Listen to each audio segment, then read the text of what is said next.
Alrighty, I would like to bring to order the City Council Public Safety Subcommittee meeting. It is October 6th. It is 3:30 p.m. Good. Right. So what we want to look at first are the approval of the minutes from the previous meeting. Thank you for sending those along. I think we need to approve a few. Yeah, we do. Yeah. We have quite a few. Do we want to do it as one bulk or? I mean, we could. What is it? September, July, May, April. I think that's it, right? I think if no one has any changes, maybe we could do it. I think we could do them as well. I don't have any changes to make. No, I thought they were fine. really good, and thank you, because one of those was like awfully tricky with the whole like site visit Site kind visit, of yeah. thing. But no, I thought you did a really good job of representing what went on there. So I would entertain a motion. So moved. Second. All those in favor? Aye. Aye. Motion passes. Barbara will be very happy that we got those done. Mm-hmm. All right, let me go back.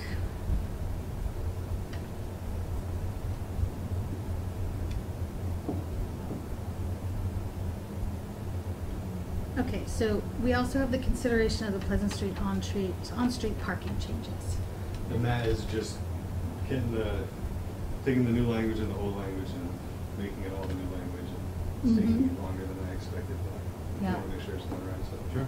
I've left another, like, I mean, I talked to the owner briefly at Pleasant Street. I just want to make sure he really understands what we're talking about. And I left my name and number again, and I haven't heard back. So I'm really trying to reach out directly to this business owner and make sure they get what we're going to do. Because not problem, but what we're thinking about changing is they have 15-minute on either side, right in front of Pleasant Street. Yeah. And my impression is that the recommendation was to get rid of the 15-minute on the far side Mhm. and make it parking all the way All the way down. down. But I'm positive they're going to want to have input on that. So Yeah. I'm hesitant to make any sort of decision without their input. Yeah. So I will keep trying. yeah, but we'll have to bring it to a public hearing anyway in front of the full council. So Right. people can Yeah. come. But I'm really trying to make sure that we can get that individual there because they need to be. I just wanted to check in You're in the middle of the meeting?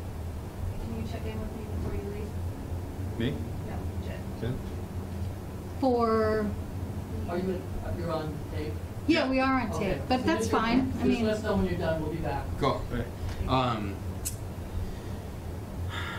I know that one of the things was there was a 15-minute sign posted where there was no, like, it wasn't an appropriate parking spot. You know, it was too close to a curb cut at that store. right. So, but there was 2 spaces in front that are. That was down by Jerry's, wasn't it? Yeah. I know in front of the. Is that what it's called, Jerry's? The convenience store. The one that's right- No, Right. Jerry's is over by the mill. Pleasant Street Variety is the one next to the Peter Pan. School, the old church, right? Across from Our Lady. Right. Yeah. No, so I'm thinking. I said Notre Dame. I'm talking about the other one because Yeah. there was that 15-minute sign that was like there, but it was right up against the curb cut. It wasn't a legal parking space. So that one would go. That one would go, but the 2 that are in He still front. has his spots that are like up. Right. There's 2 that are in front of. Yeah, his. he's made allowances to have that parking in front of his shop. Right. Which my impression from the people that were there when we did the site visit that was It's fine. okay. Yeah. Because But it that was 15-minute sign would go. That 15-minute sign would go. Just up the road from those Yeah. other spots. Yeah. right, exactly. And then you're talking about the 15-minute spot further down, right outside the childcare old church. Right. Precisely. Yeah, which would have been probably for like drop-offs or right for when I the think school it's was, more for. or is it for the package store? I assumed it was for the variety store. Because there used to be an active school there. Yeah. Like a full Right. school.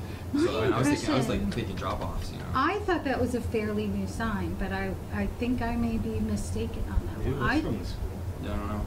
But I mean, if so, while you're working on that, I feel like if you're looking at language and you want input, you could Google it and I'd take a look at it or whatever. If you just want another set of eyes, Great. I'd be happy to take a look at it. Thank you.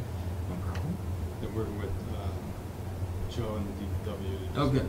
So everybody is on the same page with once it comes out, Cool. what it actually means. Cool. So that should be done soon. Cool. Mobile And lights. thank you for working with Barbara on that one, because I know there's a lot about how we determine where the markers are, that they're not buildings, Yeah. and I mean, it's not. That's the thing, is just taking the time to make sure that Yeah. kind of language is. Can we the help? DPW gets it the first But, time. can we help with that at all? I mean, I'll let you know, I think it's moving just let along. us It's know. just- I mean, if you want to pull together like a working meeting, we could do that, where it's like, okay, this boundary is here, and then we can jot that down. I mean, if it's easy, I don't know, Yeah, if let me you get want to back work to you. Yeah. independently, that's fine, but I'm more than willing to sit down and hammer it out with you as well. Appreciate that. Yeah. No, that's a big task, so, Yeah, we're in a good place right now, it's moving along, so I'll let you know if Okay. you need anything. And then Prospect Street was on the agenda, but the agenda came out before we took it off the agenda. right. All right. So So that's been removed, and the. Joe's gonna put the yellow no parking lines down as they should be, where Mhm. the curb cuts are and everything else, Okay. and that should. Did he give you anything about a sort of time frame on that, or? No, but he said it would be no problem, so I can follow up with him on that. Yeah, or we could just put it so that it shows up on our agenda in 3 months, so we can check the progress on it, because that was one thing I've noticed. Like, we make decisions of public safety, we're like that, and then you just assume it's done, but it's on us to kind of like follow up and make sure that these, once we vote on them and that they're approved by city council, that they actually follow through and get done, so. Yeah. All right, so that leaves us with the utility pole cell tower application. What have you guys found out? Seems a little sketchy, if you ask me. I mean, from what I can tell, they're looking to place poles in public right of way for free, which is, you know, like by right. Yeah, the Googling I did, thank you for sending those links along. They were working for Sprint to put up 70,000 of these towers between, coast to coast, across America. And they're trying to get them all on public right of ways, which is unusual because usually they're leased from private owners. And are they just trying to do it for free? That's the question everyone's grappling with. Right. Right. I sat down with Jessica for about half an hour or so, and because I was just a little confused with the letter we got about 7.2 coming out of the zoning ordinances, and when I first started looking into this, I was thinking way too much about like the zoning ordinance, and those decisions are all the planning board. What we need to decide as public safety, do we want them to put a tower here? Right. And looking at the maps they sent us, which is really bizarre, and there's other public safety issues too, don't forget to tell you. Yeah. From what I can tell, they're talking about right here outside of the pond, but Wamiko and Eversource own this property, so I think they're talking about putting it on the On the street? Yeah. which makes no sense. That makes no sense whatsoever. Because at first I assumed, which you never should do, they're talking about the sidewalk, which is on this side of the Right, street. right. But if you look here, it's It's clearly clearly on on the that pond side. Mm-hmm. So I got some good contact info from Eversource to see if they know anything, because they've been doing a lot of work on this structure lately. Uh-huh. So I want to follow up with them and see if they can tell me anything about this, and then maybe they can, maybe they can't. Because this would be very different if they were working with Wemco, Well- putting Yeah, it on it's their gonna go property. Here, that's one Well, thing. see, but here that's is kind of the like situation, bizarre. is that they're not a utility. Like, we have And the other thing is- rules for utility companies, and Mhm. this is not a utility company. And the letter indicates they are, that they're just doing this to help everyone because they Right. like to help everyone. Right. But all the research I've done says Sprint hired them Yeah. to put these things up for Sprint. Right. And they've only recently, because of a court decision, been made to operate under their actual name. And have they presented us with any sort of certificate of public convenience, which I think they've been doing in other places, saying this is in the public's interest, so they have a waiver of their, basically due process, like they don't have to go through a normal bidding process because they have a certificate of public convenience. Have we seen that? My understanding No. is we have everything, we have all their communications except last September 2015, they contacted the clerk's office and Mhm. said, we're thinking about coming around, what do we need to do? Right. And then nobody heard from them until this June, when when this letter showed up. And now this shows it on an existing power. Again, so what I've read is that that's what they want to do. Right, on is existing put power these lines. briefcase-sized things on existing poles. Yeah. Like Well, cell all- towers. All our telephone poles are Owned by Eversource, Miko. Yeah. So they found that out in September last, and then came back in June and said, all right, now. Now we're gonna build our own tower. Just build our own tower. So, And they already have put some of those things up in a lot of towns in the country. on like light poles and on. Yeah, but other towns, they've been trying to do this. Bennington, Vermont told them, it's just right next to a mining, and we don't like that, can you move it? And Right. they said, yeah, sure, we'll move it, and they moved it. Huh. Hartford and other towns down in Connecticut are like, stay out of here, Right. guys, where'd you come from? Well, I find it a little suspect that there's no real person that we're talking to. That we're Well- being asked to approve this without having representation of like a person. Yeah, I think one of us should give them a call, and I'd be happy to do that. Well, Coming out of my meeting with Jessica, my- I had so many more questions Right. going into the meeting. Well, my question is that a utility pole is 40 feet tall. Right, this is 3 times that. They are asking for 120. Yeah, that's insane. There's not possible, no possible scenario where I approve a Downtown. 120-foot pole that's downtown. No, Fall River. aesthetically, that would just not fit. Then our work here is dead. Yeah, just not. It's not even. An I mean, option. if that's the deal I mean, if- breaker, that's the deal I breaker. mean, if they were looking at 40-foot poles that are like, equal to and similar to existing power poles, or you piggybacking on, that's one thing. But building a 3 times the size cell phone tower on public property, Yeah, I mean, I think some telephone poles are 60. right? It's Yeah, still like, double that. Still double that. Um, Yeah, that's. Another public safety thing Triple, I just wanted to mention. right? 40.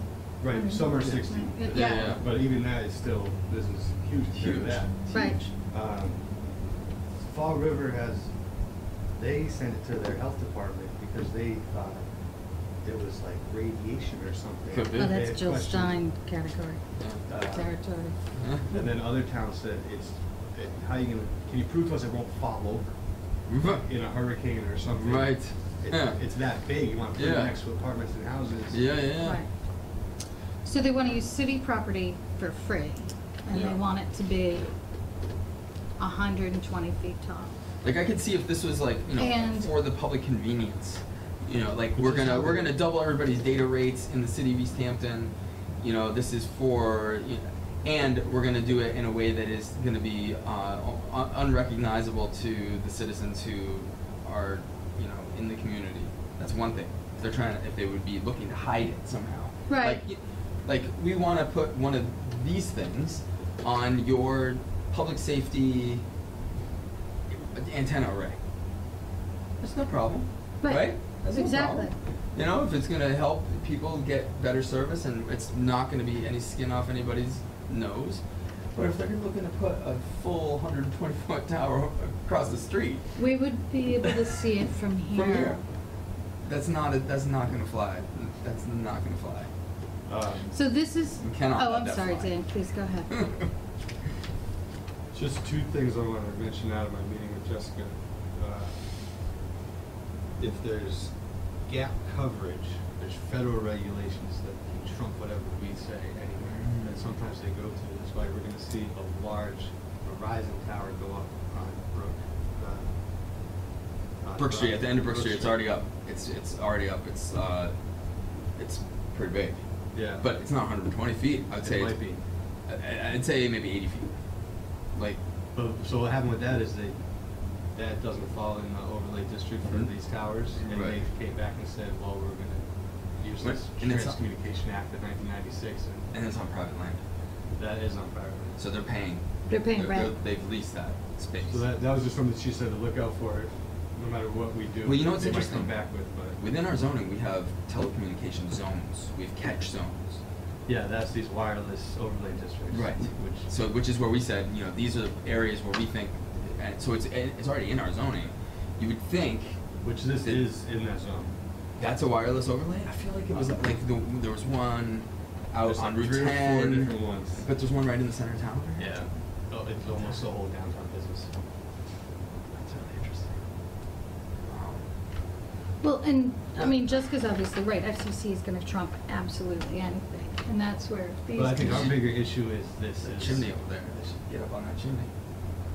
It's already there. It's probably 100 Yeah. feet high. I mean, as far as the public safety committee, I think, right up, just right on the street is just ridiculous. Yeah. Well- And then, but what you're saying also is they're just, it seems like they're just trying to get a free ride. Right. And if they're not providing a legitimate convenience to the citizens of East Hampton, and they're not presenting us with someone who can answer our questions, then I think that it's through our due diligence to say no, not until we have more information from you and we have a better idea, we know exactly what's going to happen. I mean, we haven't reached out to them before someone. Right. Yeah. You know, we haven't Yeah. asked many questions. Well, we but had to like all learn a negative little stuff, bit but- before we actually even had questions, So maybe that should be the next step. Is reach out. Absolutely, because talk we have to put somebody. together questions, because we look at the scope of work for the city of East Hampton. They do want to attach the equipment to existing city infrastructure or new poles. Okay. There's an or.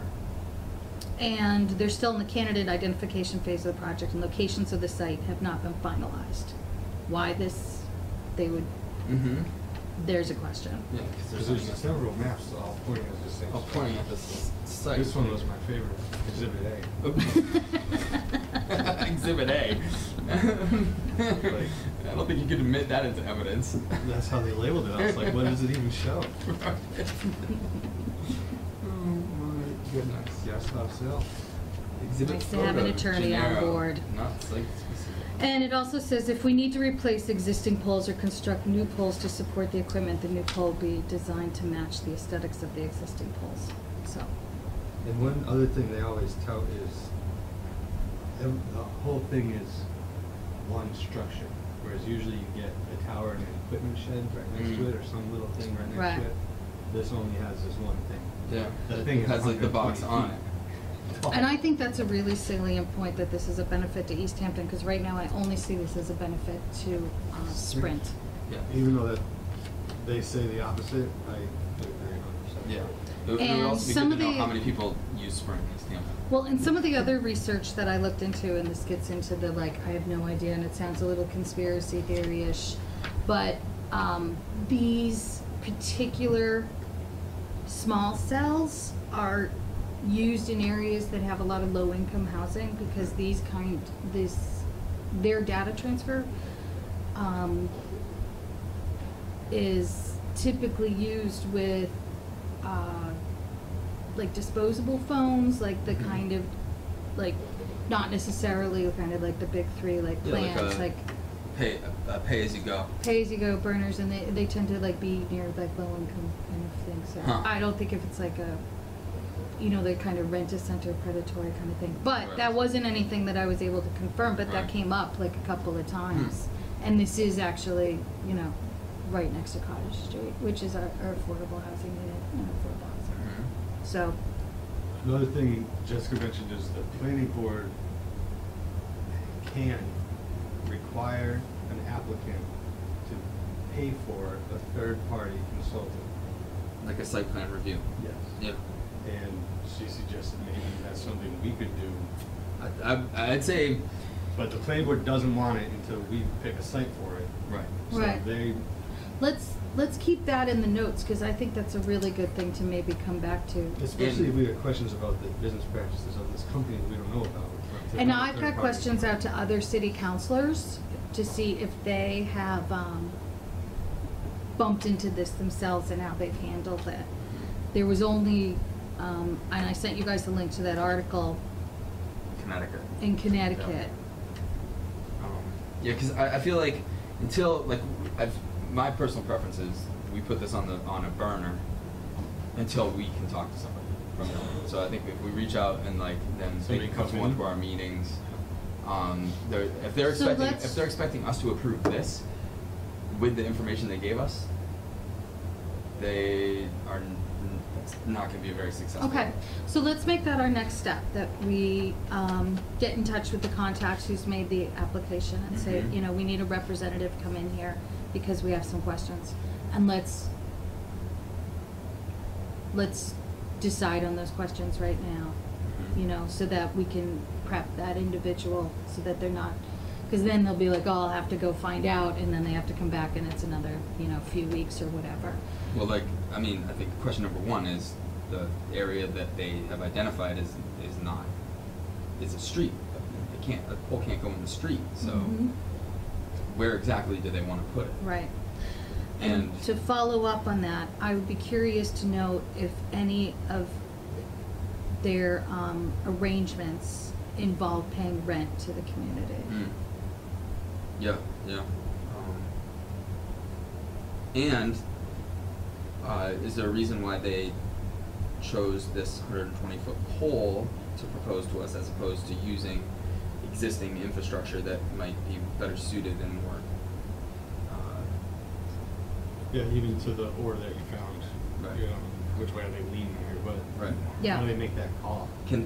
I think another one is, can they guarantee the safety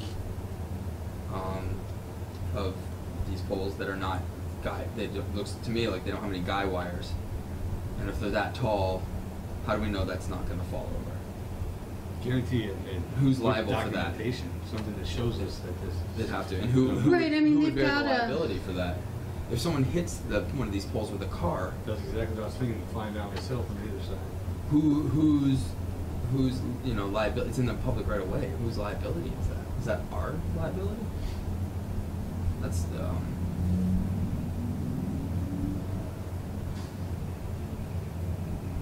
I would say. Do you want to ask him that at this initial contact, or wait and see? Well, I mean, I think if someone's coming, if we want to prep them with questions that we want them to have answers to, we might want to have them.